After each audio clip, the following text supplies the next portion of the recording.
ఇదే Visakha Darshan toy train. So దీనిలో మనం కూర్చుంటే ఇది మొత్తం కైలాసగిరి ఒక రౌండ్ వేసేసి మన వ్యూ పాయింట్స్ అన్ని బ్యూటిఫుల్గా చూపిస్తుంది. ఈ ట్రైన్లో వెళ్ళడం కంటే నడిచి వెళ్తే ఇంకా బాగుంటుంది. కానీ సీనియర్ సిటిజన్స్ కానీ ఇంకొంతమంది కొత్త వ్యూని కావాలనుకునేవారు ట్రైన్లో వెళ్ళొచ్చు, బాగుంటుంది. విశాఖ దర్శన్ టాయ్ ట్రైన్ ఇది. ఇందులో కూర్చొని కూడా చుట్టూ వ్యూని మనం చూడొచ్చు.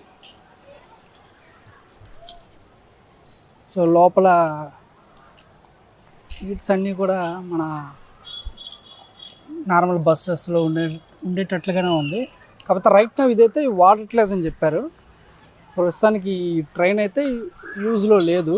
మరి దీన్ని మళ్ళీ రీస్టార్ట్ చేస్తారా ఏంటో తెలియదు. ఈ ట్రైన్ పై అయితే అప్డేట్స్ లేవు రైట్ నా.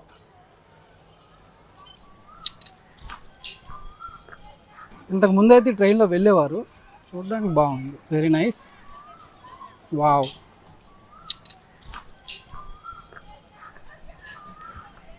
సో ఇంతే, కేవలం 2 బోగీలు మాత్రమే ఉన్నాయి. తమ్ముడు ఎలా ఉందిరా ట్రైన్? చాలా సూపర్గా ఉంది ట్రైన్.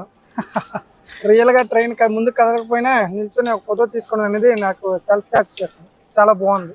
ఓకే, ఎక్కాలనుకుంటే వచ్చినప్పుడు మీరైనా మనస్ఫూర్తిగా ట్రైన్ రన్నింగ్లో ఉండి వైజాగ్ అందాలన్నీ చూడాలని మనస్ఫూర్తిగా కోరుకుంటున్నాను.